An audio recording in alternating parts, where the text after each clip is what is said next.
this is a blanket statement that I'm going to make, but then again, I'm full of blanket statements. Very often, you are your own worst enemy. Sometimes we get trapped in our own heads. This is one of the reasons why I've asked that many of you, instead of getting caught up in your own thought patterns, go through a bit of catharsis. Get it out. Talk to someone. Write it down. Do something to get out of your head. I read all the time. All the time. I read more than I watch. That is to say, I'm very often engaging my mind intellectually rather than just zoning out. There's times that I zone out, certainly. But usually when I'm reading, it's to gain information, to gather information, to gather insight. Rarely, believe it or not, do I read for entertainment purposes. I watch for entertainment purposes, but I often read for informational purposes. And I got an email newsletter from an old buddy of mine, Peter Shankman. I've known him from the early days of the internet. That's when we first crossed paths.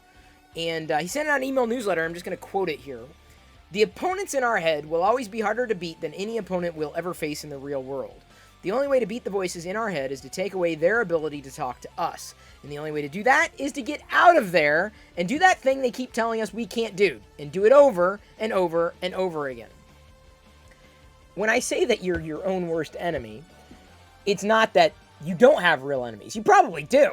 I mean, if you're an adult, you've probably made many enemies in your life. You've made many people upset with you because of the decisions you made, or maybe through no fault of your own, you've got enemies. But more often than not, the biggest enemy we have is ourselves. And I mean that not because, you're trying to hurt yourself. Very rarely is that the case. And I'm not talking about the exceptions. I'm not talking about people who definitely need to work through those issues, more likely in some kind of DBT therapy. The idea, or just DBT, the idea, though, that you could run into a problem not because of any other reason apart from you running into the problem because you decided to run into the problem. A problem that was avoidable. Not every problem is. But let's just say, for argument's sake, you're keeping yourself from growing. You're keeping yourself from trying. You're keeping yourself from accomplishing a goal that you are fully capable of accomplishing. I'm not saying you can do everything, not to go that far, because I don't know you. But I do know that this type of sentiment is very, very much in alignment with what I happen to believe. I'm not an expert in anything but being myself. And more often than not, when I find myself thinking through a process, or certainly if I witness somebody not harming themselves, not putting themselves in harm's way, but effectively being self-destructive, it's very easy to see. Like, you're your own worst enemy. I'm not the problem. This isn't on me. It's on you. Like, I didn't have an issue when I did something. You might have run into an issue. Don't get upset at anybody for you trying something and not being able to do the thing that you wanted to do because it didn't work, or you needed it to go at it a different way, or you hedged your bets, or you set yourself up for failure. It happens. We all do that.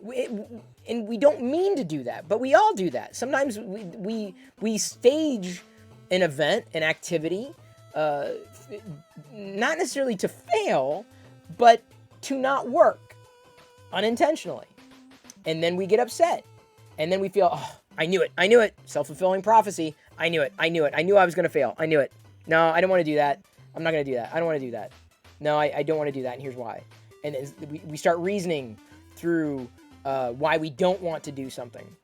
And then we keep saying, well, I'm not going to do that. I'm not going to do that because I believe I'm not going to do that. Okay, well, what would happen, just for argument's sake, if you believed that you could do it? Or, what's it going to hurt? That's a good question to ask yourself when you find yourself being your own worst enemy. What's it going to hurt? What's it going to hurt?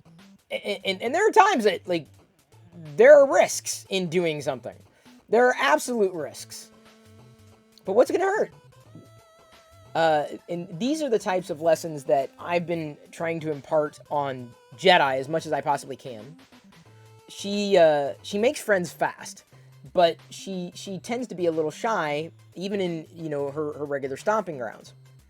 And there were times that she wanted to. I saw another child playing, like a girl playing on the swings. Why don't you go talk to her? Well, I don't know. I don't know her. I'm like, well, the only way to find out is to go and introduce yourself. I was like, Jedi, what's it gonna hurt? What's the worst that can happen? What's it gonna hurt? What's the worst that can happen?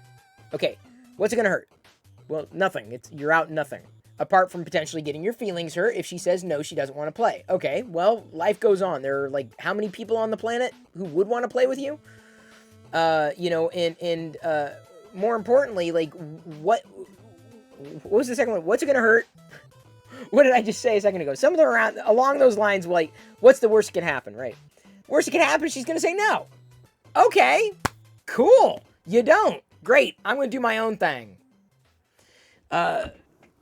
Not reinforcing that that voice and giving that voice that much more volume, even in those smaller situations, makes it easier to deal with that voice in larger situations where it does matter, where there is a greater degree of risk, or there's a great amount of reward as well as that risk. And I'm being nebulous for a reason, because you just can't. I can't describe every situation on the planet. What's it gonna hurt? What's the worst that can happen? You're out nothing. Who cares? So she says no. Who cares?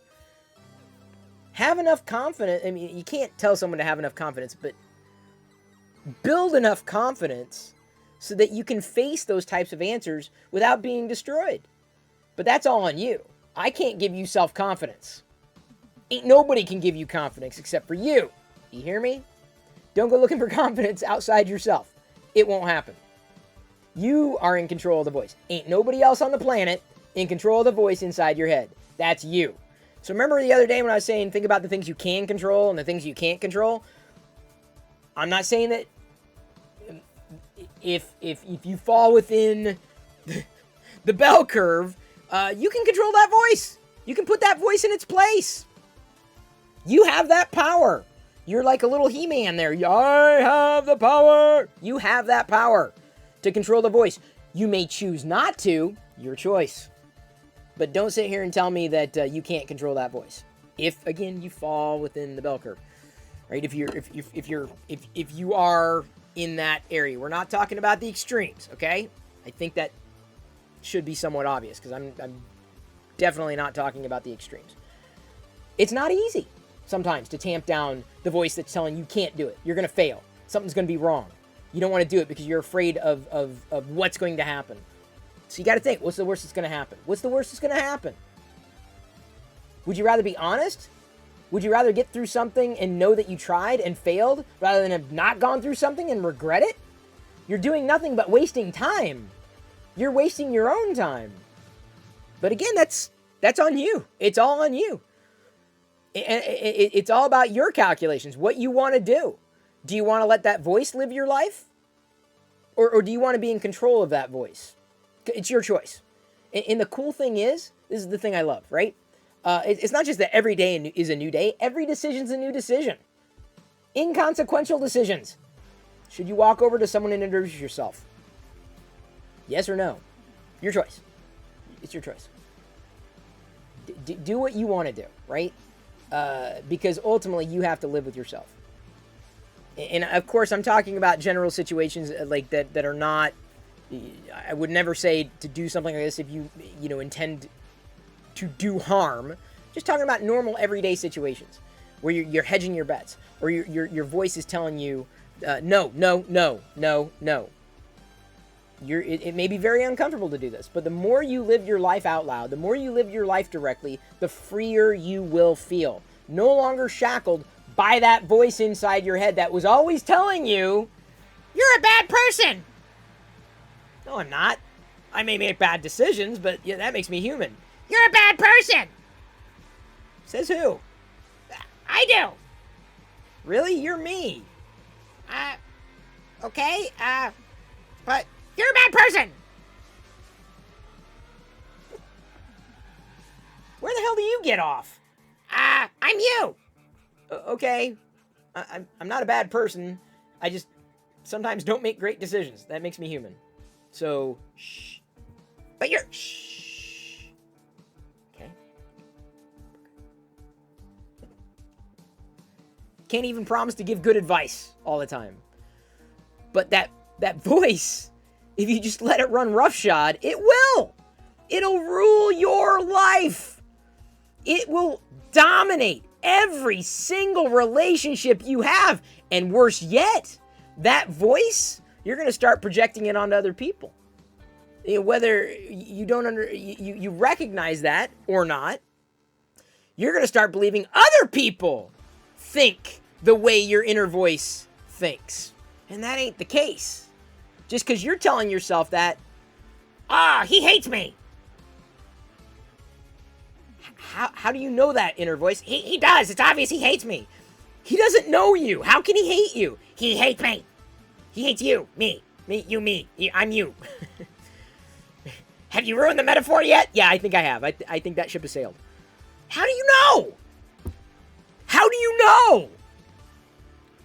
What's the worst that can happen? Hey, see, you've got a Star Wars shirt on. That's a pretty cool shirt. I love Star Wars. Oh, yeah, blah, blah, blah, blah, yeah. All right, and then you hit it off, and maybe you made a friend for life, or maybe he's like, yeah, it sucks. I'm wearing it out of a sense of irony. Okay, cool. That ship has sailed. Walk away. What did it hurt?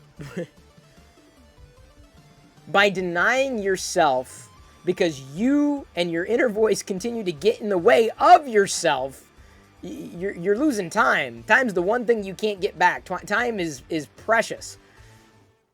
Don't listen to the voice inside your head. You become your own worst enemy. Put it in its place. In your head. That's fine. Keep it in your head. Everyone's got thoughts. I got plenty of thoughts I don't share. Trust me, for as many thoughts that I do share. But I see people running into this wall over and over and over again. Just because you think it doesn't mean somebody else does. Just because you think it doesn't mean it's necessarily true. You can't let that voice dominate your life. Especially if it's only got half the story. Or it's there to keep you safe. But is there a danger in potentially taking a small risk with a reward? That's completely up to you in the situation. You gotta keep that voice there. Keeps you safe. But at what point is it keeping you from the thing that you need to do or that you want to do? Don't count on anybody else to help you through that.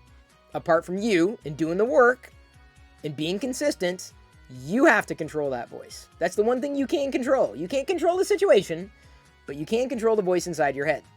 Because if you don't, guess what? Your life's going to feel out of control. Because there's going to be a disconnect. There's going to be this disconnect between the reality inside your head and actual reality. Like the things that are actually happening, right? He hates me. He hates me. He hates me. He hates me. I hate him in return. Ah! But you can't. How we don't even know him. How do we know that he hates you? Me. What?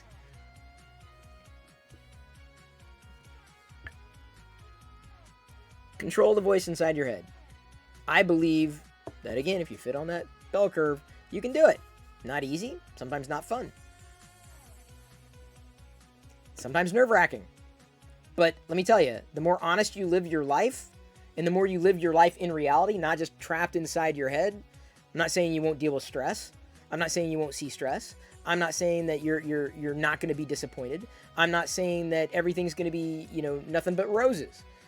But it's easier to accommodate and deal with reality when that reality is not here. Your experience, and I saw a great quote today. I'm going to pull it up because it was really solid. This speaks to exactly what I've been saying. This is a quote from Marshall McLuhan. Everybody experiences far more than he or she understands, yet it is experience rather than understanding that influences behavior.